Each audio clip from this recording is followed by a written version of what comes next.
Bismillahirrahmanirrahim. Assalamualaikum warahmatullahi wabarakatuh. Selamat siang menjelang sore pada semuanya, seluruh mahasiswa semester 2 Prodi Pendidikan Olahraga Universitas Nahdlatul Ulama Blitar yang saya banggakan dan saya cintai. Pertama-tama marilah kita panjatkan puji syukur kepada Allah Subhanahu wa taala, yang dimana pada kesempatan ini kita masih bisa melaksanakan seperti biasa ya, melaksanakan perkuliahan daring. Salawat dan salam kita aturkan kepada junjungan Nabi besar Muhammad SAW beserta keluarga dan para sahabatnya, agar kelak kita mendapatkan syafaat di yaumul akhir nanti. Amin ya rabbal alamin. Baik, kita langsung saja membahas tentang pada kesempatan ini, yaitu mata kuliah belajar pembelajaran, yang dimana dalam perkuliahan ini kita nanti akan membahas materi tentang konsep dasar evaluasi pembelajaran, yang dimana dalam materi ini kita melanjutkan dari materi-materi yang sebelumnya.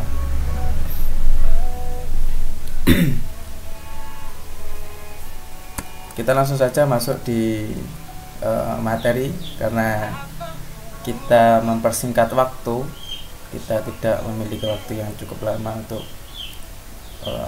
materi perkuliahan ini.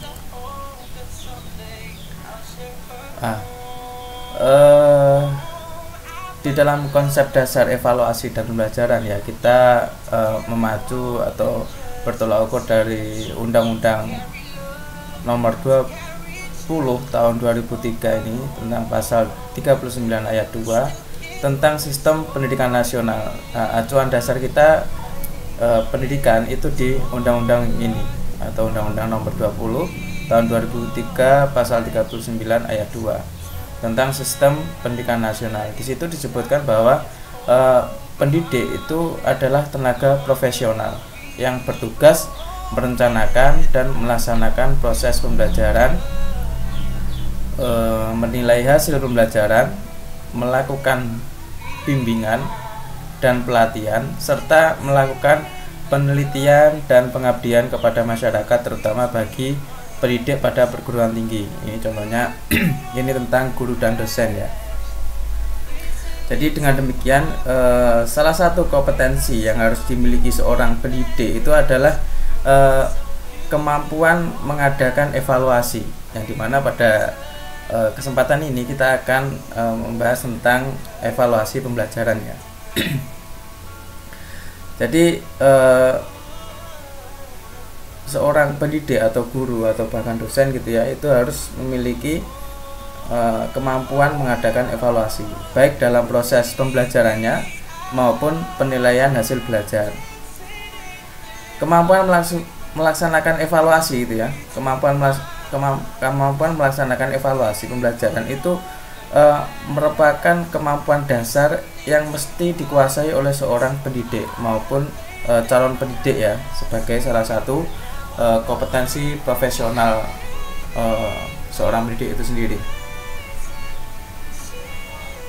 Kemudian evaluasi pembelajaran itu merupakan salah satu kompetensi profesional seorang pendidik. Jadi kompetensi tersebut itu sejalan dengan instrumen penilaian kemampuan guru, yang salah satu indikatornya adalah melakukan evaluasi pembelajaran.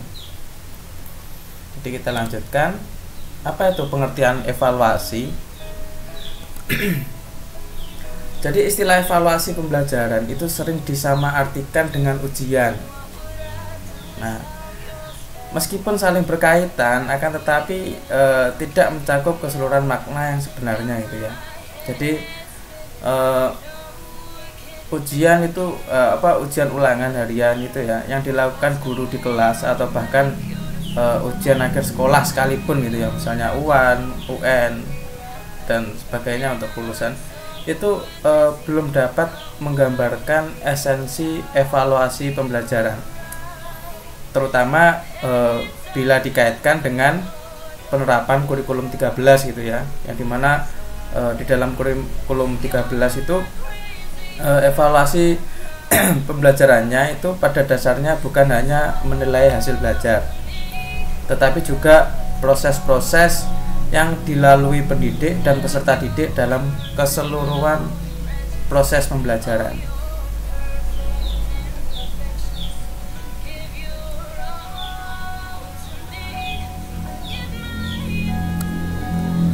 Nah, di dalam istilah tes pengukuran atau measurement, kemudian penilaian atau assessment dan evaluasi itu sering disalahartikan ya, dan disalahgunakan dalam praktek evaluasi, yang dimana secara konseptual atau konsepsional istilah-istilah tersebut sebenarnya berbeda ya satu sama lain, meskipun mempunyai keterkaitan yang sangat erat. Yang dimana tes itu sendiri adalah pemberian suatu tugas atau rangkaian tugas dalam bentuk soal atau perintah atau suruhan lain yang harus dikerjakan oleh peserta didik. Hasil pelaksanaan tugas tersebut digunakan untuk menarik kesimpulan-kesimpulan tertentu terhadap peserta didik. Sedangkan pengukuran atau measurement adalah suatu proses untuk menentukan kuantitas daripada sesuatu. Jadi di sini lebih ke kuantitasnya. Sesuatu itu bisa berarti peserta didik, strategi pembelajaran, sarana prasarana sekolah dan sebagainya. Untuk melakukan pengukuran tentu dibutuhkan alat ukur gitu ya. Di dalam pendidikan, psikologi maupun variabel-variabel sosial lainnya, kemudian kegiatan pengukuran biasanya menggunakan tes sebagai alat ukur. Sedangkan penilaian atau assessment itu adalah suatu proses atau kegiatan yang sistematis dan berkesinambungan untuk mengumpulkan informasi tentang proses dan hasil belajar peserta didik dalam rangka membuat keputusan-keputusan berdasarkan kriteria dan pertimbangan tertentu gitu ya. Itu merupakan penilaian atau assessment. Saya lanjutkan. Nah, ini di dalam buku Measurement and Evaluation in Education and Psychology ditulis oleh William Moran. Jadi di sini ada istilah tes, kemudian ada istilah measurement, kemudian ada istilah evaluation dan assessment. Jadi di dalam buku Measurement and Evaluation dari William Moran ini, tes di sini diistilahkan bahwa tes adalah istilah yang paling sempit ya pengertiannya dari keempat istilah lainnya, yaitu membuat dan mengajukan sejumlah pertanyaan yang harus dijawab. Sebagai hasil jawabannya diperoleh sebuah ukuran atau nilai angka dari seseorang. Itu pengertian dari tes. Sedangkan measurement pengertiannya adalah menjadi lebih luas ya daripada tes itu sendiri, yakni dengan menggunakan observasi, skala rating, atau alat lain yang membuat kita dapat memperoleh informasi dalam bentuk kuantitas. Juga berarti pengukuran dengan berdasarkan pada skor yang diperoleh. Itu merupakan measurement. Kemudian tentang evaluasi, itu adalah proses penggambaran dan penyempurnaan informasi yang berguna untuk menetapkan alternatif ya. Jadi evaluasi di sini bisa mencakup arti tes dan bisa mencakup measurement juga, dan juga bisa juga berarti di luar keduanya gitu ya. Jadi hasil evaluasi itu bisa memberi keputusan yang profesional. Seseorang dapat mengevaluasi baik dengan data kuantitatif maupun kualitatif gitu ya. Itu evaluasi. Kemudian tentang assessment, jadi bisa digunakan untuk memberikan diagnosa ya terhadap problema seseorang. Dalam pengertiannya, assessment ini adalah sinonim dengan evaluasi, jadi hampir sama gitu ya. Namun yang perlu ditekankan di sini bahwa yang dapat dinilai atau dievaluasi adalah karakter dari seseorang, termasuk kemampuan akademik, kejujurannya, kemudian kemampuan untuk mengajar dan sebagainya, itu asesmen. Itu bisa evaluasinya hampir sama, evaluasi dan asesmen. Tetapi yang membedakan di sini yang asesmen itu yang lebih ditekankan, itu yang dinilai atau dievaluasi adalah karakter dari seseorang itu, baik dari kemampuan akademiknya, kemudian cara mengajar, kemampuan mengajar dan sebagainya ya. Kemudian ada kejujuran, disiplin dan sebagainya. Nah, kita itu sebenarnya hampir setiap hari juga melakukan pengukuran ya. Kita tanpa kita sadari bahwa kita sebenarnya itu hampir setiap hari itu juga melakukan pengukuran. Ya ini misalnya membandingkan benda-benda yang ada dengan ukuran tertentu gitu ya. Kemudian setelah itu kita menilai. Kemudian menentukan pilihan mana benda yang paling memenuhi ukuran, itulah yang akan kita ambil. Misalnya kita memilih batu atau memilih hal-hal benda apapun yang akan kita pilih, itu merupakan penilaian juga itu.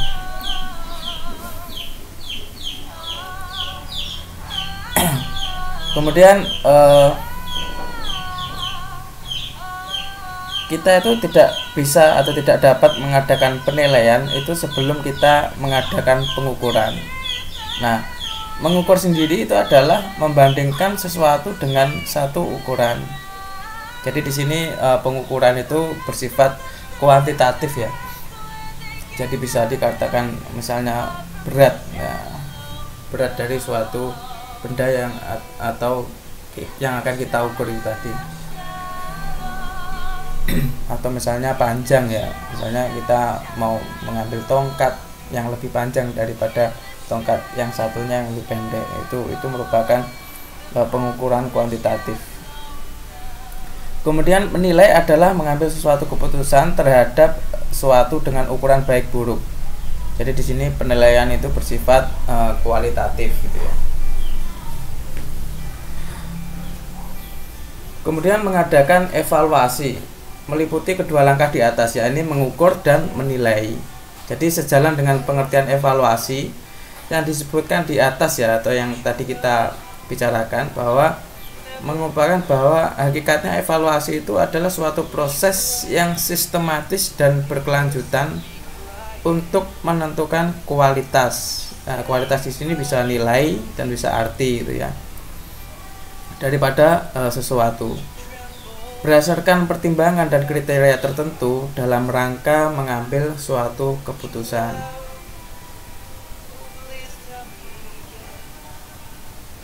Ini saya lanjutkan. Nah,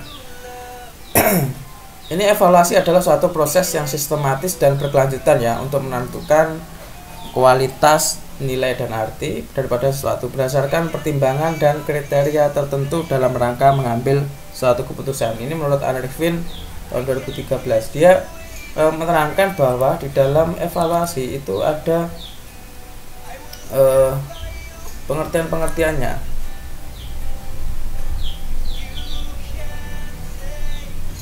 Jadi ada evaluasi adalah suatu proses, bukan suatu hasil atau produk. Jadi evaluasi itu adalah suatu proses, bukan suatu hasil.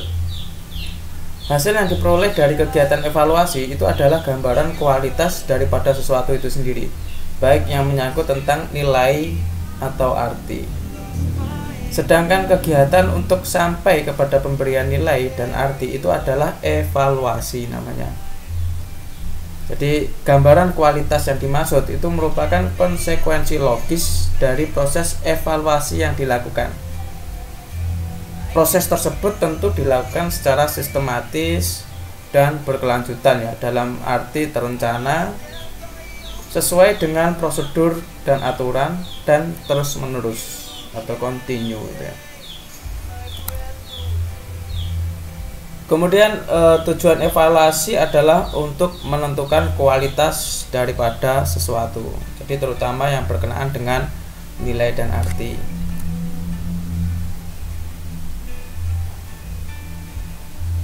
Dalam proses evaluasi itu harus ada pemberian atau pertimbangan ya, atau judgement. Di dalam pemberian pertimbangan ini pada dasarnya merupakan konsep dasar dari evaluasi itu sendiri, yang dimana melalui pertimbangan inilah ditentukan nilai dan arti atau worth and merit dari sesuatu yang sedang dievaluasi. Tanpa pemberian pertimbangan, suatu kegiatan itu bukanlah termasuk kategori dari kegiatan evaluasi. Jadi kegiatan evaluasi itu harus diberi pertimbangan atau judgement.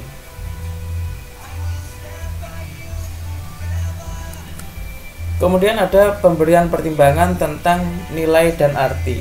Itu haruslah berdasarkan kriteria tertentu. Jadi tanpa kriteria yang jelas, pertimbangan nilai dan arti yang diberikan itu bukanlah suatu proses yang dapat diklasifikasikan sebagai evaluasi. Kriteria ini penting ya dibuat oleh evaluator atau bagian yang mengevaluasi itu dengan pertimbangan, yaitu ada beberapa. Tentunya hasil evaluasi dapat dipertanggungjawabkan secara ilmiah. Ini penting ya. Kemudian evaluator atau yang mengevaluasi itu lebih percaya diri. Kemudian menghindari adanya unsur subjektivitas. Kemudian memungkinkan hasil evaluasi akan sama sekalipun dilakukan pada waktu dan orang yang berbeda. Kemudian memberikan kemudahan bagi evaluator dalam melakukan penafsiran hasil evaluasi. Itu merupakan beberapa kriteria tertentu yang perlu dipertimbangkan dalam evaluasi ya. Saya lanjutkan.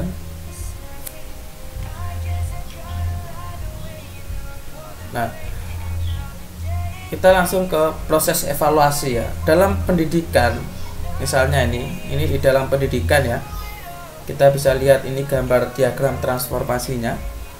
Misalnya di dalam pendidikan, apabila sekolah itu diumpamakan sebagai tempat untuk proses produksi gitu ya, proses produksi, dan calon peserta didik atau siswanya itu diumpamakan sebagai bahan mentah gitu ya, maka lulusan dari sekolah itu hampir sama dengan produk hasil olahan yang sudah siap digunakan.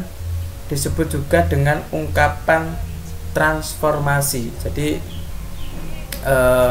transformasi itu ibaratnya kita mengolah sesuatu bahan yang mentah menjadi bahan yang matang.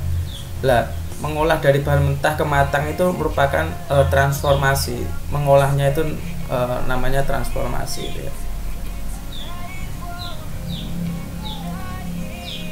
Jadi input, kita lihat gambar di sini diagram transformasi ini. Input ini merupakan bahan mentah yang dimasukkan ke dalam transformasi.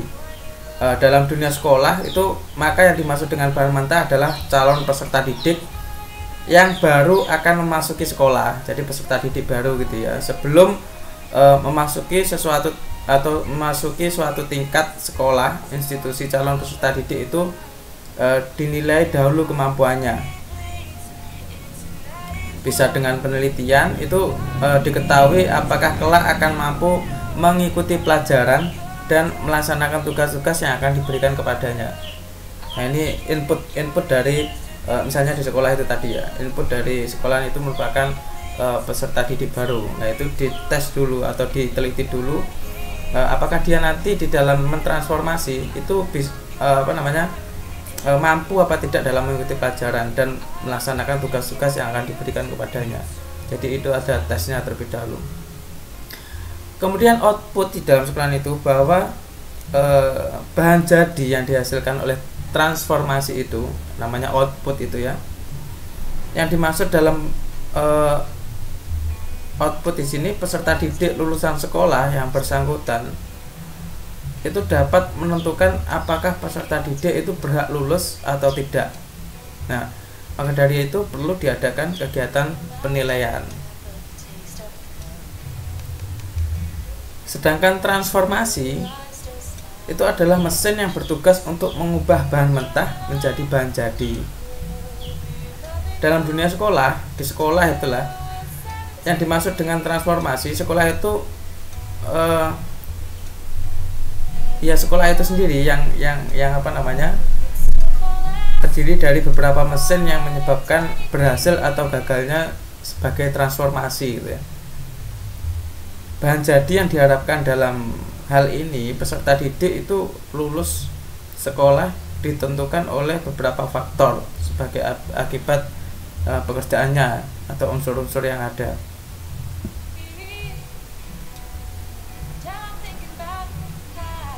Jadi unsur-unsur dari transformasi di sekolah tersebut itu antara lain ada guru, kemudian dan personal lainnya gitu ya. Kemudian ada metode mengajar dan sistem evaluasinya. Kemudian sarana penunjang, ini sarana prasarananya. Kemudian sistem administrasinya yang mengelola di sekolahan itu sendiri atau di transformasi itu. Kemudian ada umpan balik ya atau feedback. Di dalam umpan balik di sini atau feedback itu adalah sebagai informasi baik yang menyangkut output maupun transformasi. Umpan balik ini diperlukan sekali untuk memperbaiki input maupun transformasi. Jadi lulusan yang kurang bermutu atau yang tidak siap pakai, yang belum memenuhi harapan, itu akan menggugah semua pihak untuk mengambil tindakan yang berhubungan dengan penyebab kurang bermutunya lulusan. Dan penyebab-penyebab tersebut antara lain misalnya input yang kurang baik kualitasnya. Misalnya di dalam tes itu dia itu kurang baik ya dalam melaksanakan tesnya.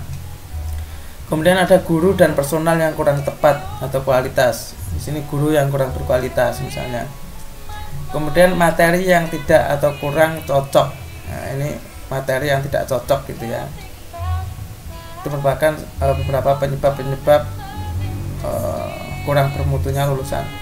Kemudian ada lagi metode mengajar dan sistem evaluasi yang kurang memadai standarnya. Kemudian ada kurang sarana penunjang. Sarplasnya nggak memenuhi syarat misalnya. Kemudian sistem administrasi yang kurang tepat. Ini adminnya mungkin tidak serius dalam mengelola sekolah itu. Nah dari itu maka jelas ya bahwa penilaian itu di sekolah itu meliputi banyak segi. Jadi ada calon peserta didik, kemudian ada gurunya, kemudian ada metode di dalam transformasi tersebut, kemudian lulusan itu sendiri. Dan proses pendidikan secara menyeluruh itu turut menentukan peranan. Nah, ini proses pendidikan penting.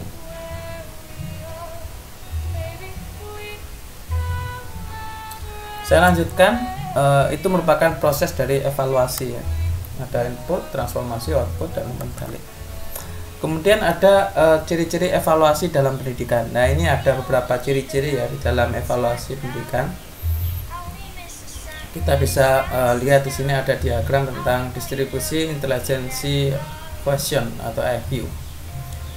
Di dalam ciri-ciri evaluasi dalam pendidikan itu ada 5 ciri evaluasi ya dalam pendidikan. Yaitu ada ciri-ciri pertama, penilaian dilakukan secara tidak langsung. Jadi sebagai contoh ya, mengetahui bahwa tingkat intelijen seseorang anak, tingkat kepintaran anak itulah istilahnya, akan mengukur kepandaian melalui ukuran kemampuan penyelesaian soal-soal.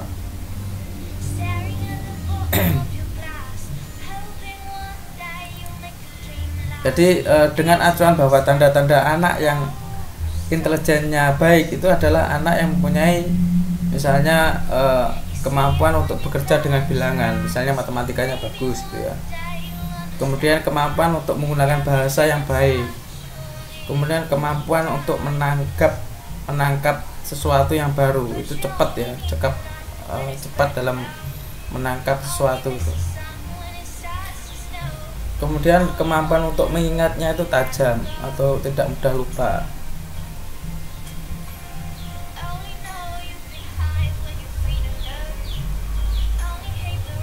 Itu merupakan beberapa tanda-tanda bahwa intelijensi seorang anak itu memiliki apa namanya, intelijensi yang bagus gitu ya. Nah, selanjutnya kita lihat ada tingkat intelijensi dibandingkan dengan jumlah umat manusia digambarkan sebagai berikut. Ini ada diagram ya, bahwa di sini ada 1%, 5%, 14%, 30%, kemudian 30%, 14%, ada 3%, ada 1%. Ini maksudnya bahwa di dalam diagram ini itu pernah dilakukan penelitian di sini bahwa tingkat intelijensi itu dibandingkan dengan jumlah umat manusia itu digambarkan sebagai berikut. 1% itu luar biasa itu ya. 1% itu luar biasa.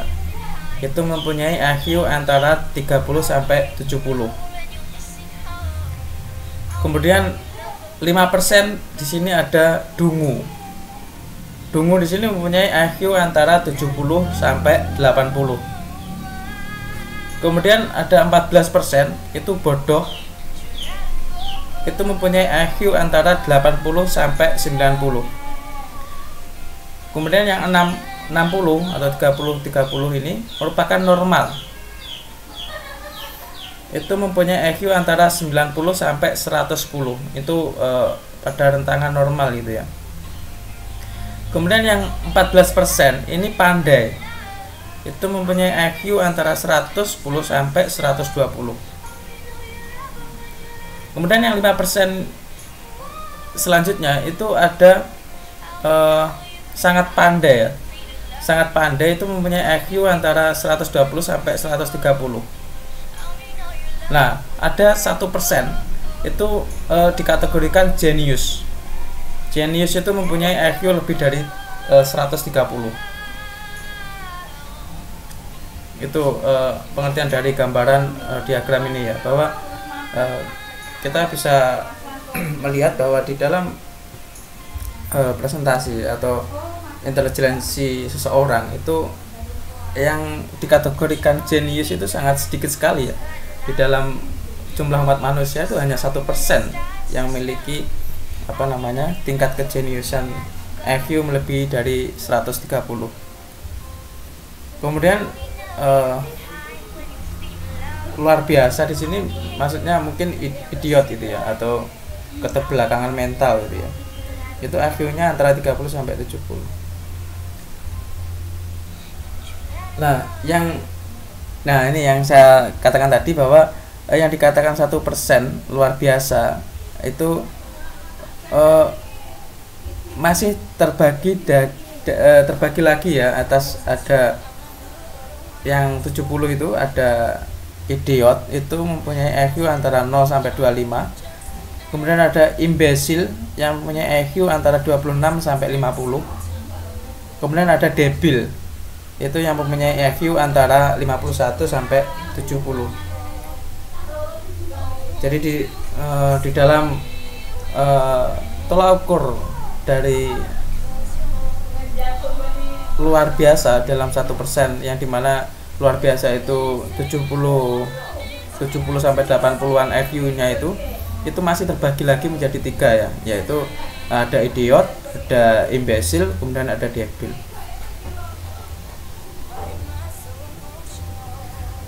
Jadi distribusi intelijensi question atau IQ itu dari kelompok besar orang-orang yang diambil tanpa memilih ya. Jadi dengan gambaran angka-angka intelijensi question ini sampailah kita pada ciri kedua, yang dimana di dalam ciri kedua itu dari penilaian pendidikan, yaitu menggunakan ukuran kuantitatif. Pendidikan bersifat kuantitatif itu artinya menggunakan simbol bilangan sebagai hasil pertama dalam pengukurannya. Nah, setelah itu lalu diinterpretasikan ke bentuk kualitatif. Jadi contohnya seperti ini. Misalnya dari hasil pengukuran seseorang anak itu mempunyai IQ 125 itu ya. Sedangkan IQ temennya itu 105, terpaut 10 angka itu ya, 20 angka. Dengan demikian maka seseorang yang memiliki IQ 125 tersebut itu digolongkan sebagai anak yang pandai. Sedangkan dibandingkan dengan anak yang memiliki skor IQ 105 itu sendiri.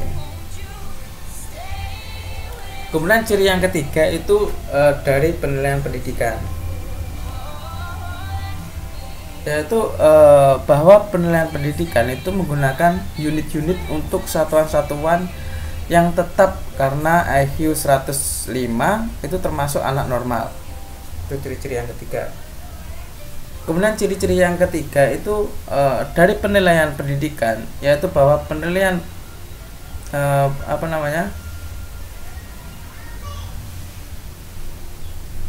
ini ciri yang keempat ya. Jadi ciri yang keempat itu bersifat relatif, artinya tidak sama atau tidak selalu tetap dari satu waktu ke waktu yang lainnya. Jadi misalnya contoh begini, misalnya ada mahasiswa semester 2 gitu ya. Salah satu saya ambil contoh misalnya Mbak Rasma itu ya. Jadi hasil ulangan yang diperoleh oleh Mbak Rasma itu hari Senin nilainya 80 gitu ya. Kemudian hari Selasa itu 90. Nah, tetapi hasil ulangan dari hari Sabtu itu hanya 50. Nah, ketidaktetapan hasil penilaian ini itu disebabkan karena banyak faktor. Nah, mungkin pada hari Sabtu itu Mbak Rasma itu sedang risau hatinya gitu ya, menghadapi malam minggu sore harinya, entah mungkin ada kegundahan hati yang bagaimana saya kurang paham. Jadi di situ akan menghasilkan penurunan nilai gitu ya. Kemudian yang kelima itu ada ciri-ciri kelima bahwa dalam penilaian pendidikan adalah itu sering terjadi kesalahan-kesalahan. Jadi ada beberapa sumber kesalahan ya yang dapat ditinjau dari beberapa faktor ya. Misalnya terletak pada alat ukurnya. Jadi alat yang digunakan untuk mengukur itu haruslah baik ya. Jadi sebagai misal kita akan mengukur panjang meja tetapi menggunakan pita ukur yang terbuat dari bahan elastis. Nah, dan cara ini mengukurnya ditarik-tarik, maka tentu saja pita ukuran itu kan tidak dapat kita golongkan sebagai alat ukur yang baik, karena gambaran tentang panjangnya meja itu tidak bisa dapat diketahui dengan pasti karena pengukurnya itu kan elastis itu tadi. Jadi tentang bagaimana syarat-syarat alat ukur yang digunakan dalam pendidikan itu akan dibicarakan di bagian lain gitu ya.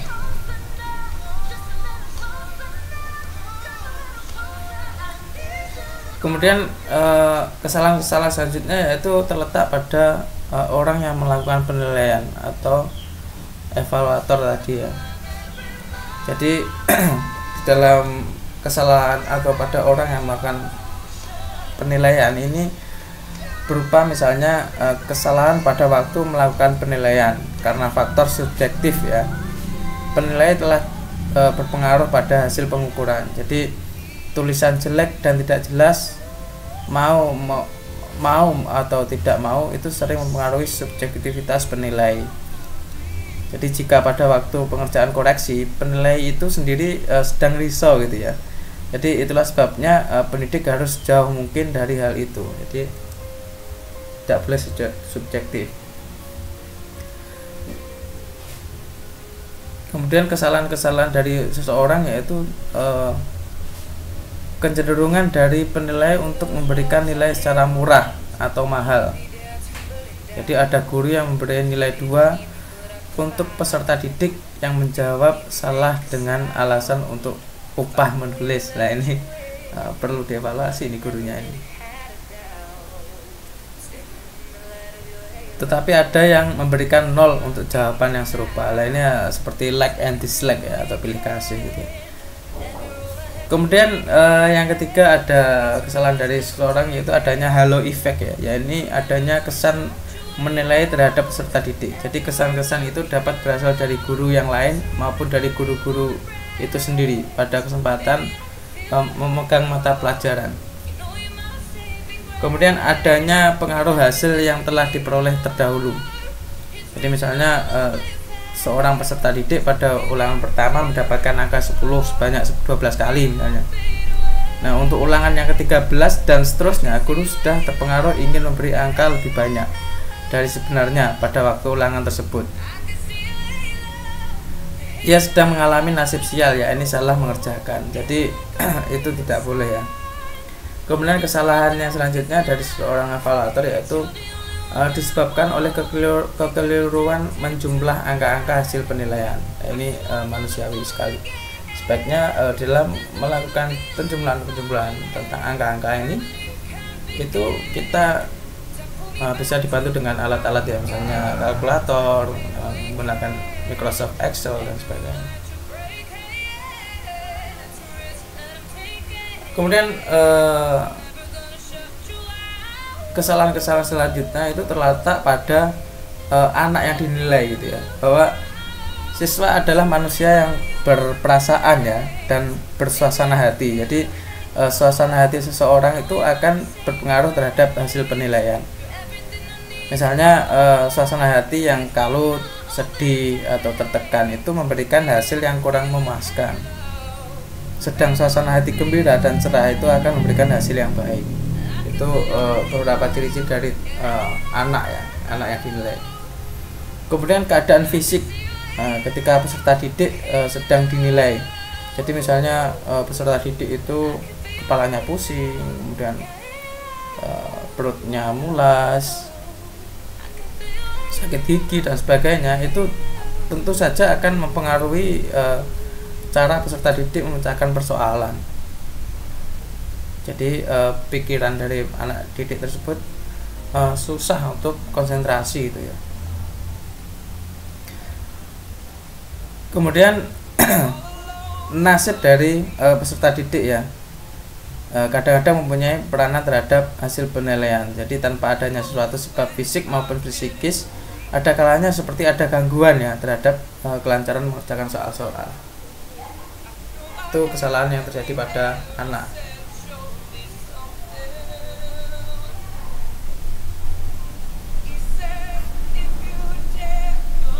Kemudian ada kesalahan-kesalahan lagi, yaitu terletak pada situasi di mana penilaian itu berlangsung ya. Jadi misalnya suasana yang gaduh itu baik di dalam maupun di luar ruangan itu akan mempengaruhi atau mengganggu konsentrasi peserta didik. Kemudian pengawasan terhadap penilaian. Nah ini tidak menjadi rahasia lagi ya, bahwa pengawasan yang terlalu ketat itu tidak akan disenangi oleh peserta didiknya ya, yang suka melihat ke kanan dan ke kiri gitu ya.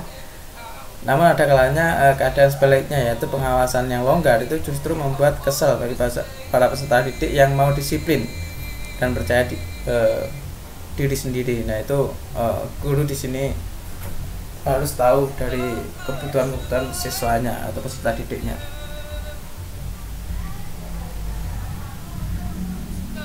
Jadi evaluasi itu yang dijalankan oleh seorang guru itu mungkin bisa ya berjalan dengan baik, bisa juga berjalan dengan tidak baik ya, atau mutunya buruk ya, buruk mutunya.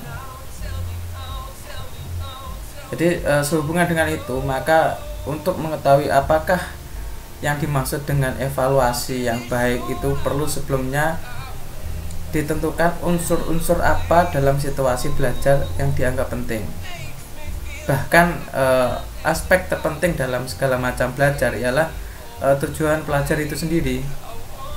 Belajar itu bisa dimulai karena adanya dorongan ya, atau keperluan atau motivasi gitu.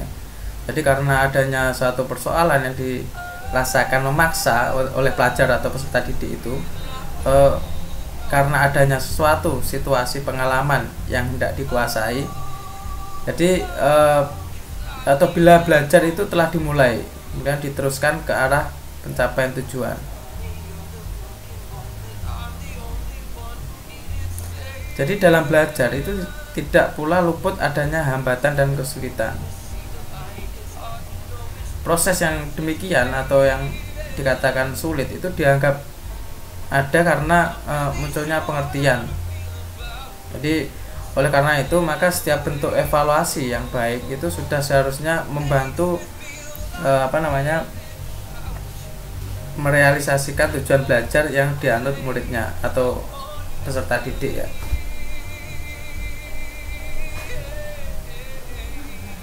Kemudian guru yang menilai sendiri pekerjaan murid kemudian merahasiakan hasilnya itu adalah praktek keguruan yang buruk ya.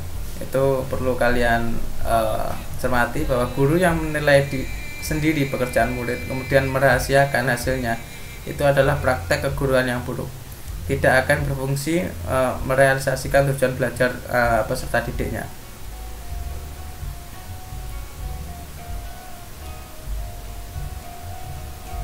Karena memang dalam menyampaikan nilai yang dicapai seorang anak itu terdapat cara-cara yang berbeda-beda ya. Ada sekolah yang mencatat nilai setiap hari untuk setiap pekerjaan, kemudian dicatat dalam buku daftar yang dapat diamati oleh setiap orang misalnya, baik guru maupun murid itu sendiri. Pada sekolah lain semua informasi mengenai nilai dirahasiakan sampai pada waktunya biasanya disampaikan di akhir semester gitu atau nilai rapot gitu. Dari sudut keadilan dan hak sesungguhnya cara tersebut dapat diterima ya, tetapi dari sudut psikologis itu tidak banyak dikemukakan untuk mempertahankannya. Jadi telah dikatakan bahwa belajar adalah ditentukan oleh tujuan murid. Jadi murid tersebut harus merasakan adanya problema yang perlu dipecahkannya. Jadi ini bisa tercapai kalau murid tersebut itu memperoleh insight ya atau pemahaman. Jadi evaluasi yang baik itu harus membantu anak mencapai tujuan belajar itu. Kapan dan bagaimana mengadakan evaluasi itu harus sejalan dengan tujuan pendidikan. Kita lanjutkan tentang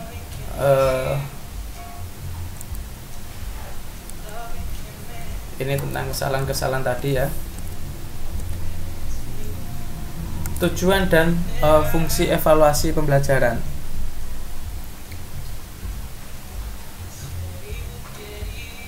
Jadi secara umum tujuan evaluasi pembelajaran itu adalah untuk mengetahui keefektifan dan efisiensi sistem pembelajaran secara luas. Jadi sistem pembelajaran itu yang dimaksud yaitu ada tujuan, kemudian ada materi, kemudian ada metode pembelajarannya, kemudian ada media pembelajaran, sumber belajar, kemudian lingkungan maupun sistem penilaian itu sendiri. Jadi selain itu evaluasi pembelajaran itu juga ditunjukkan untuk menilai efektivitas strategi pembelajaran. Kemudian menilai dan meningkatkan efektivitas program kurikulum. Kemudian ada lagi menilai dan meningkatkan efektivitas pembelajaran peserta didik dan mengidentifikasi kekuatan dan kelemahan peserta didik serta menyediakan data yang membantu untuk membuat keputusan. Jadi secara simpel klasifikasi tujuan penilaian atau assessment purpose menurut Arifin ya tahun 2013 itu ada keeping track, kemudian ada checking up, kemudian ada lagi finding out, dan ada lagi yang terakhir itu ada summing up. Jadi keempat tujuan tersebut itu diuraikan ya, seperti misalnya keeping track. Apa itu keeping track itu ya? Keeping track itu yaitu untuk menelusuri dan melacak proses belajar peserta didik ya sesuai dengan rencana pelaksanaan pembelajaran yang telah ditetapkan. Jadi untuk itu guru harus mengumpulkan data dan informasi dalam waktu tertentu melalui berbagai jenis dan teknik penilaian untuk memperoleh gambaran tentang pencapaian kemajuan peserta didik itu sendiri. Kemudian checking up itu untuk mengecek ketercapaian kemampuan peserta didik ya dalam proses pembelajaran dan kekurangan-kekurangan peserta didik selama mengikuti proses pembelajaran. Jadi dengan kata lain itu guru perlu melakukan penilaian untuk mengetahui bagian mana dan materi yang sudah dikuasai peserta didik dan bagian mana atau materi yang belum dikuasai oleh peserta didik. Sedangkan finding out itu merupakan untuk mencari ya atau menemukan dan mendeteksi kekurangan, kesalahan atau kelemahan peserta didik dalam proses pembelajaran sehingga guru dapat dengan cepat mencari alternatif solusinya. Sedangkan summing up itu untuk menyimpulkan tingkat penguasaan peserta didik terhadap kompetensi yang telah ditetapkan. Jadi hasil penyimpulan ini itu dapat digunakan guru untuk menyusun laporan kemajuan belajar ke berbagai pihak yang berkepentingan.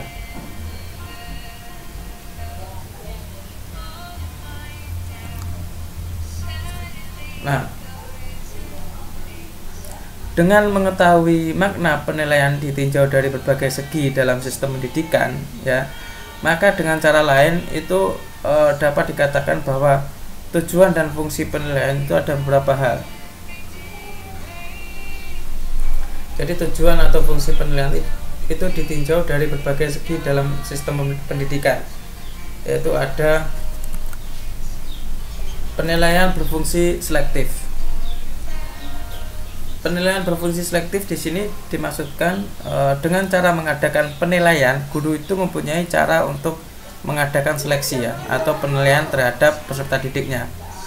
Nah, penilaian itu sendiri itu mempunyai beberapa tujuan, antara lain untuk memilih peserta didik ya dapat diterima di sekolah atau bisa diterima apa tidak di salah satu sekolah tertentu gitu ya. Kemudian untuk memilih peserta didik yang dapat naik kelas atau tingkat berikutnya. Nah, itu penilaian berfungsi selektif. Kemudian untuk memilih peserta didik yang seharusnya mendapat bea peserta didik atau beasiswa gitu ya. Kemudian untuk memilih peserta didik yang sudah berhak meninggalkan sekolah dan sebagainya. Itu beberapa tujuan tentang penilaian selektif. Kemudian yang kedua ada penilaian berfungsi diagnostik.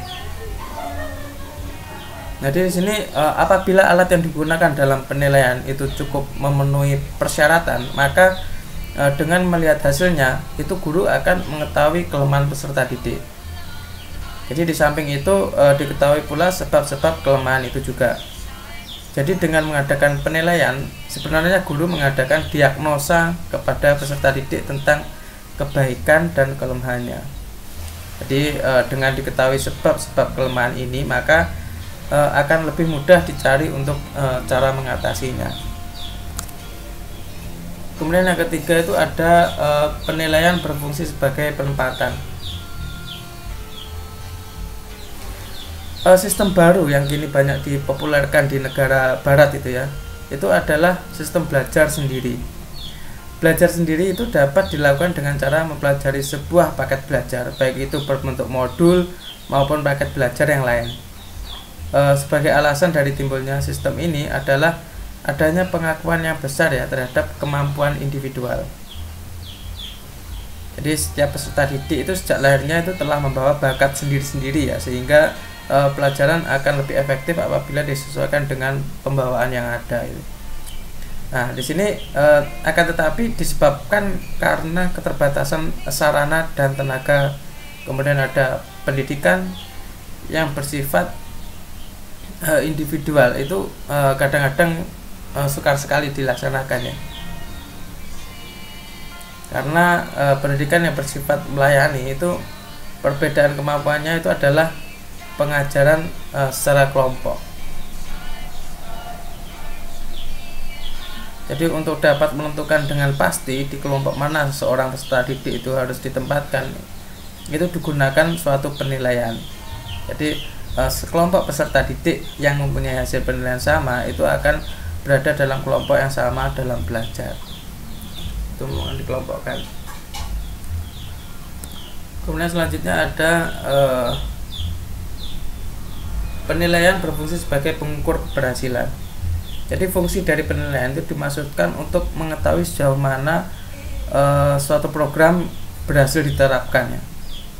Jadi telah disinggung pada sebagian sebelum ini ya, atau tentang sebelum-sebelumnya itu keberhasilan program itu ditentukan oleh beberapa banyak faktor ya, misalnya guru, kemudian metode atau strategi pembelajarannya, kemudian ada media pembelajarannya, kurikulum, sarana dan sistem administrasi. Seperti itu.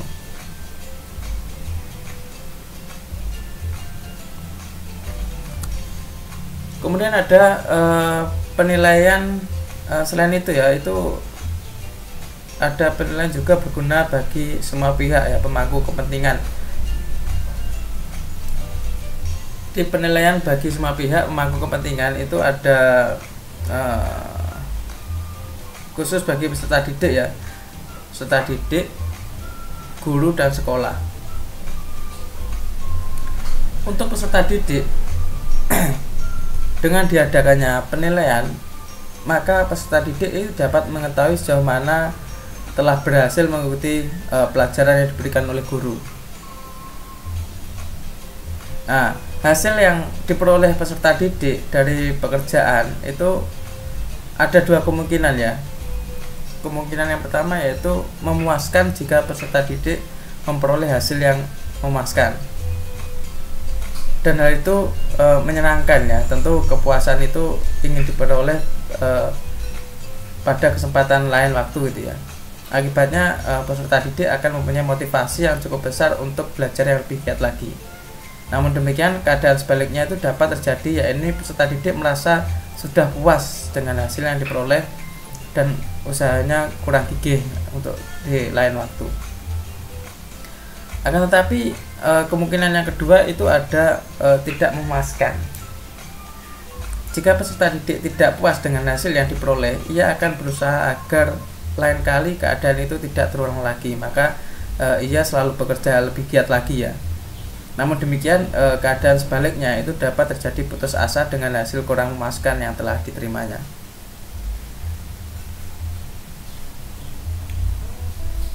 Kemudian bagi guru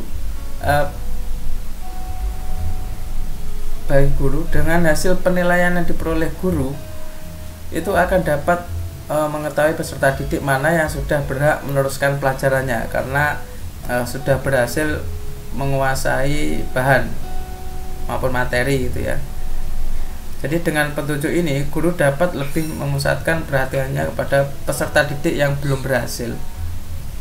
Apalagi jika guru tahu akan sebab-sebabnya, ia memberikan perhatian yang lebih teliti sehingga keberhasilan selanjutnya dapat diharapkan.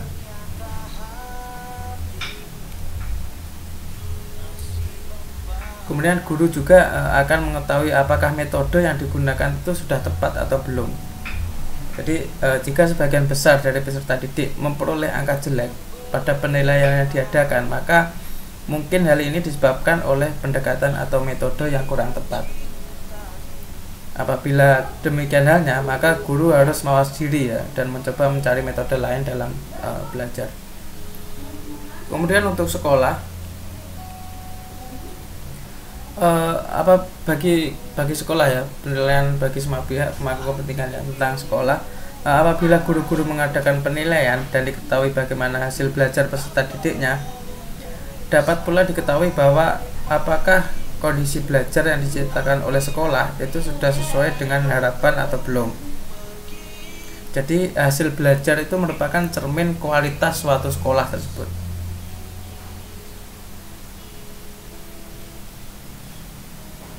Kemudian informasi hasil penilaian yang diperoleh dari tahun ke tahun itu dapat digunakan sebagai pedoman ya bagi sekolah yang dilakukan oleh sekolah yang sudah memenuhi standar atau belum. Kemudian pemenuhan standar itu akan terlihat dari bagusnya angka-angka yang diperoleh peserta didik.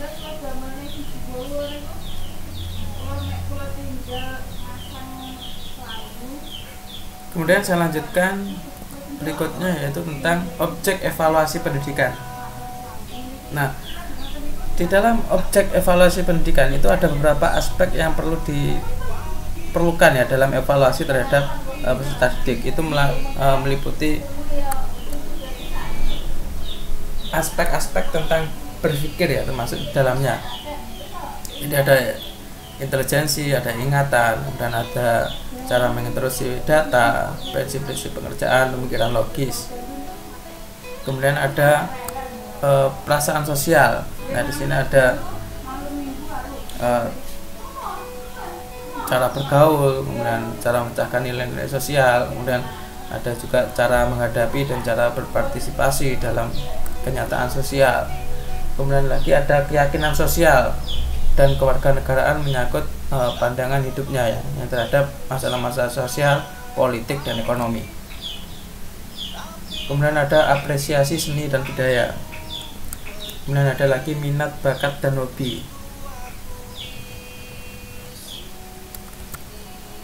Kemudian objek evaluasi pendidikan juga ada tentang perkembangan sosial dan personal.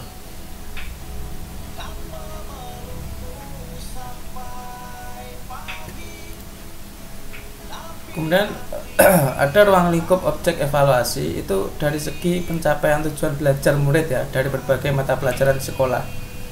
Jadi ada kesehatan dan perkembangan fisik. Kemudian ada lagi perkembangan emosional dan sosial.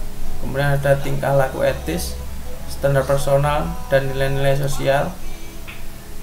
Kemudian ada kemampuan atau kecakapan untuk menjalankan kepemimpinan, untuk memilih pemimpin secara bijaksana untuk bekerja dalam kelompok dan masyarakat. Kemudian menjadi warga negara yang berguna di rumah ya, sekolah, dan masyarakat sekarang dan masa yang akan datang.